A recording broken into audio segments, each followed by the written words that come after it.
Salam prestasi. Salam prestasi. Baik, teman-teman semua, kali ini kita kedatangan tamu, seorang seniman, seorang artis, kemudian beliau juga seorang sosialita yang pendek cerita banyak sekali aktivitasnya. Kita akan sapa tamu kita kali ini karena tamu kita kali ini sangat spesial. Kita akan siapa tamu kita kali ini.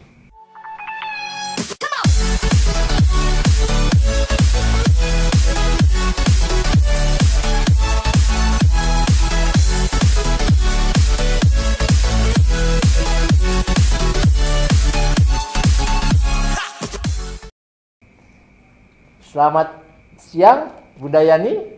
Selamat siang, Mas Dedi. Siang, Yang Bu saya Yani. banggakan dan selalu ceria. Amin. Terima kasih Bu Yani. Baik, alhamdulillah. Bunda Yani dengan banyaknya kesibukan, itu sejak kapan Bunda Yani mulai berkiprah di dalam sosialita, kemudian di dalam berkesenian sejak tahun berapa Bunda Yani? Dari menikah ya, saya waktu itu menikah umur 17 tahun, terus 17 tahun? ya menikah sama seorang seniman besar, Sabto Hudoyo ya. Mm-hmm. Jadi kita memang terpautnya banyak, 30 tahun, tetapi tidak ada masalah karena kita selalu seiring sejalan. Pak Sabto mengajari saya mengenai budaya. Saya diajari bagaimana betapa tingginya budaya Jawa untuk bagaimana kita bergaul, bagaimana kita berbusana, bagaimana kita berbahasa gitu. Dan juga bagaimana cara membawakan diri sebagai orang Jawa gitu. Bunda Yani, itu kita tahu ya waktu zaman saya masih SMA, kemudian saya mahasiswa, saya kalau umpama ke bandara, saya melihat galerinya Om Sabto, bahkan saya kalau mengantar saya punya mertua waktu itu Pak Yusuf Tioto dan Ibu Icek Saparina mengajar tempatnya Bunda Yani. Saya melihat lukisannya begitu banyak Bunda Yani. Itu sekitar ada berapa Bunda Yani lukisan yang ada di galeri itu sampai saat ini? Banyak sekali di galeri saya, memang tidak saya jual karena Dijual. nama Sabto Hudoyo harus ada dengan lukisannya dan karya-karyanya. Jadi kalau di galeri saya itu ada seluruh karya-karya seniman seluruh Indonesia juga, dan juga ada barang-barang seni dari seluruh Indonesia seperti dari Asmat, dari orang Dayak, dari Sumba, dari Sumatera, dari Sulawesi. Jadi terkumpullah di situ karena di tempat saya, di galeri saya adalah tempat untuk belajar. Belajar bagaimana Indonesia itu dengan beragam macam budaya dari Sabang sampai Merauke yang ternyata semua mempunyai ciri khas sendiri-sendiri dan mempunyai suatu keindahan dan keunikan sendiri. Jadi dari dulu saya menemani Pak Sabto Hudoyo keliling Indonesia untuk mempelajari betapa tingginya nilai-nilai seni budaya Indonesia yang ada di seluruh pelosok tanah air. Itulah, jadi saya menemani beliau dan juga beliau juga banyak mengajarin perajin-perajin di seluruh Indonesia, mengajarin seperti keramik di Kasongan, tembaga di Tegowano Boyolali, bukan Tegowano, di mana, di Boyolali ya, jadi terus di keramik di itu di mana, di Temanggung, di mana-mana. Jadi kita kalau seluruh Indonesia kita di mana kita kunjungin, di situ Pak Sabto selalu memberikan ilmunya untuk di mana di daerah situ ada suatu budaya sendiri, dan di situ dengan sentuhan seni nilai budaya itu menjadi semakin tinggi. Bunda, itu galeri itu memang khusus sifatnya private atau untuk umum? Kalau umpama adik-adik sekolah, katakanlah untuk apresiasi, untuk pendidikan pelajaran seni, boleh nggak itu adik-adik SMP, SMA, ataupun mahasiswa untuk hadir? Atau juga masyarakat umum? Diperkenankan apa enggak Bunda? Apa kemudian ada nggak itu kontribusinya? Boleh, justru disitulah selalu Pak Sabto Hudoyo, ayo anak-anak sekolah dari anak-anak sekolah dari TK supaya berkunjung ke galeri, supaya mengenal bahwa itulah mencintai budaya itu harus dari anak-anak kecil. Jadi kalau tidak akan terlambat ya, karena semua kecintaan itu dimulai dari sejak belia gitu. Iya ya, usia dini ya Bunda ya. Usia dini ya. Jadi tidak dipungut bayaran, justru kita bahagia sekali kalau mereka bisa berkunjung dan menikmati ini loh budaya-budaya Indonesia. Jadi kalau oh aku pengen ke Kalimantan, oh dengan budaya Dayaknya ke sana. Bisa dengan apa Indonesia kecil di galeri kita bisa mewakili gitu ya. ya. Kalau boleh tahu Bunda, alamat lengkapnya tepatnya di mana Bunda? Agar semua teman-teman yang ada di luar sana bisa datang, kemudian bisa mengunjungi galeri Sabto Hudoyo. Di Sabto Hudoyo Gallery, Jalan Solo, KM 9, sebelum Bandara Adi Sucipto. Di sebelah utara jalan menghadap ke selatan. Di situ ada rumah unik ya. Karena rumah seniman jadi lain dari rumah biasa Betul, gitu. betul. Karena kata Pak Sabto, kita semua harus punya ciri khas gitu. Bunda Yani, lukisan apa ya yang paling berkesan? Semua itu punya istimewa ya. Jadi kita bisa menikmatin semua karya itu punya ciri khas. Jadi kita nggak bisa mana yang terbagus mana yang apa ya, karena semua mempunyai istimewa. Jadi semua itu indah gitu. Jadi nggak ada yang ini terbagus ini. Semua itu punya suatu keunikan sendiri-sendiri gitu. Itu yang paling berkesan. Ya. Yang berkesan ya. Jadi kayak Pak Sabto itu lukisannya banyak di koleksi museum-museum di Amerika, di luar negeri ya, banyak seperti David Rockefeller dulu juga mengkoleksi untuk di New York, dan juga ada di lukisannya Pak Sabto ada di Kedutaan Besar Indonesia di Amerika, juga di museum-museum di Austria, di Australia, di negara-negara lain gitu. Bunda, itu kan lukisan Om Sabto kan ada banyak di luar negeri, ada di Eropa, di Prancis, di Inggris, kemudian di Netherlands. Itu milik negara Eropa atau masih punya kita, Bunda? Iya, otomatis ya kalau sudah menjadi milik museum, otomatis menjadi milik negara di sana. Gitu. Jadi dulu kita sering keliling dunia pameran-pameran, tapi kadang-kadang seperti waktu pameran di Denmark itu Pak Sabto membawa keramik-keramik dari Indonesia ya. Jadi begitu pameran kita serahkan ke museum di Denmark sana. Jadi ada museum keramik yang banyak koleksi-koleksi dari Indonesia yang dulu kita bawa. Gitu. Itu tahun berapa ya Bunda ya Om Sabto? Oh, tahun 80-an ya waktu itu. Waktu kita serahkan untuk museum di sana. Keramik-keramik karya daerah di Indonesia. Ya. Bunda, itu kan di rumah banyak lukisan ya Bunda ya. Itu kalau umpama masyarakat umum ingin memiliki, pendek kata, ingin membeli, diperkenankan nggak Bunda?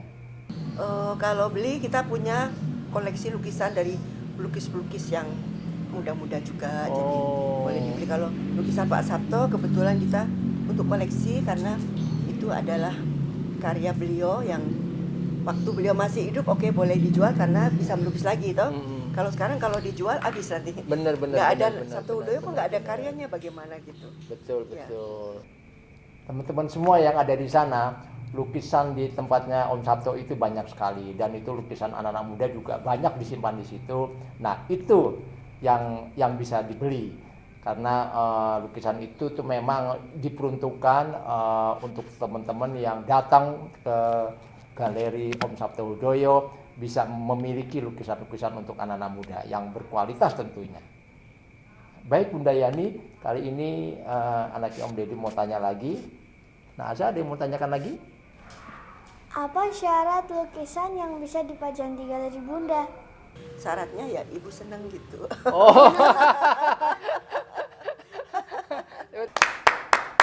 Tuh teman-teman, bikin Bunda Yani senang, bikin Bunda Yani happy, agar karya-karya teman-teman semua bisa dipajang di galerinya Bunda Yani. Tapi jangan yang macam-macam, loh, jangan yang aneh-aneh seneng-senengnya. Ya, karya-karya seni apa saja gitu. Ya boleh patung, boleh lukisan, boleh karya-karya kriya, dan karena di tempat Bunda juga ada koleksi keris dari seluruh Indonesia juga ada gitu. Gitu. Jadi semua karya seni boleh masuk ke situ ya, boleh masuk, Galeri ya. Sabto Hudoyo. Oh, betul. Ya. Ada warna ya. Ada warna Ada juga. Pak Sabto juga sebelum itu selalu Pak Sabto bilang saya itu seniman harus apa yang saya baktikan untuk para seniman. Maka di situ Pak Sabto juga membuat makam seniman di Imogiri untuk para seniman-seniman besar yang berjasa untuk bangsanya, untuk negerinya, untuk daerahnya gitu. Itu kalau boleh tahu Bunda, syaratnya apa Bunda? paling tidak di karyanya itu diakuin oleh daerahnya atau dari itu, dan ada penghargaan gitu. Jadi dia mempunyai penghargaan dari daerah atau dari Indonesia atau di mana, bisa masuk ke situ. Bisa suami istri, karena Pak Sabto bilang bahwa suami istri itu adalah suatu kekuatan yang luar biasa, kokoh. Jadi tanpa dorongan istri atau tanpa dorongan suami, seniman itu tidak bisa menjadi seniman besar. Oh, gitu. Bunda, maaf Bunda ini agak mendalam mungkin ya, agak ini banget ya Bunda ya, agak sensitif sekali Bunda. Ada biaya administrasinya nggak Bunda? Oh, itu kan untuk apa tuh? Pak Sabto bilang itu gratis, tapi kalau pemakaman otomatis itu Sendiri ya.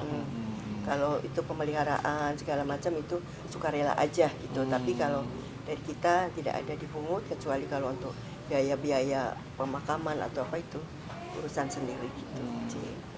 Dan nanti ada karyanya yang diserahkan untuk museum, karena di situ ada museum khusus untuk para seniman yang dimakamkan di Ilmokiri. Jadi kayak sekarang itu udah ada 59 seniman ya. Jadi pematung ada Edi Sunarso, ada pelukis Widayat, ada Sabtoto, ada Kirjo Mulyo, ada yang penari itu Romo Sas, ada dari apa tuh Misurip yang bintang film dulu ya. Teater juga ada Mas Rumbara waktu itu ya. Mas Rumbara ada, terus yang apa yang Adianto Sahid ya. Yang di apa tuh yang Kuncung Bawu. Oh, Kuncung Bawu. Ya. Banyak seniman-seniman, ada GM Siddhartha juga yang karikaturis juga di situ. Jadi banyak sekali pematung, ada sastrawan, ada yang apa tuh seperti Kirjo Mulya dengan puisinya ditulis di situ memang unik ya. Jadi seperti yang ngarang lagu Satu Nusa Satu Bangsa, Liberty Manik juga di situ dia ada apa benderanya, terus Kusbini dengan lagu Bagunmu Negerinya juga di situ. Bagunmu Negeri ya, Pak Kusbini. Ada yang ngarang Mars Polisi, ada yang Mars apa banyak di situ. Ada yang membuat uang Indonesia pertama kali Pak Surono juga di situ. Bunda, kalau tidak salah Bunda kan sebagai ketua Seruling Emas ya Bunda ya. Seruling Emas itu kumpulan warga Banyumas. Itu gimana Bunda ceritanya Bunda bisa menjadi ketua Seruling Emas? Itu kan kita banyak sekali warga Banyumas yang ada di Jogja. Jadi kita harus apa yang kita pijak itu kita disitulah kita akan berbakti ya. Tetapi kita juga tidak lupa dengan daerah asal kita Banyumas. Jadi di sini karena Jogja kota budaya, jadi kita juga bisa mengkombinasikan budaya Banyumas, budaya Jogja. Untuk seperti seni tarinya, karena kan banyak dosen-dosen isi juga orang-orang Banyumas yang menciptakan tarian-tarian yang luar biasa antara Banyumas dan Jogja digabung gitu. Jadi disitulah kita mengembangkan kita sambil belajar. Saya sebagai ketua warga Banyumas, orang-orang Banyumas yang ada di Jogja, selalu kita mengajak ayo kita belajar untuk saling berbagi budaya gitu. Berbagi budaya, berbagi kasih juga ya. Kalau kita ada apa-apa kita tidak boleh lupa bahwa kita punya saudara di sana gitu. Baik Bunda, sebelum mengakhiri pertemuan kita kali ini, mohon berkenan Bunda memberikan statement, memberikan inspirasi, motivasi kepada tamu-tamu Om Deddy yang ada di sana. Monggo Bunda. Saudara-saudara saya semua, bahwa hidup itu adalah belajar. Jadi selama kita masih hidup, kita terus belajar. Seperti saya juga, biarpun umurnya sudah banyak, tetap harus belajar apa yang harus kita pelajarin, karena setiap saat, setiap itu waktu gitu ilmu itu selalu berubah, bertambah, dan kita harus tetap menjadi orang yang pandai gitu. Jadi tidak boleh kita seperti kata dalam tempurung yang selalu terkungkung dengan apa yang kita punya, tetapi kita harus keluar dan belajar gitu. Ya, karena itulah sampai akhir hayat kita harus tetap belajar, karena ilmu itu tidak pernah akan berhenti. Baik, adik-adik semua. Tadi sudah dijelaskan oleh Bunda Yani masalah galerinya, kemudian masalah lahan pemakaman, juga beliau seorang organisasi. Kita sangat bangga sekali memiliki Bunda Yani. Kita berharap Bunda Yani tetap berkarya, berkiprah, cita-cita untuk menghidupkan kebudayaan yang ada di Indonesia. Salam prestasi. Salam prestasi.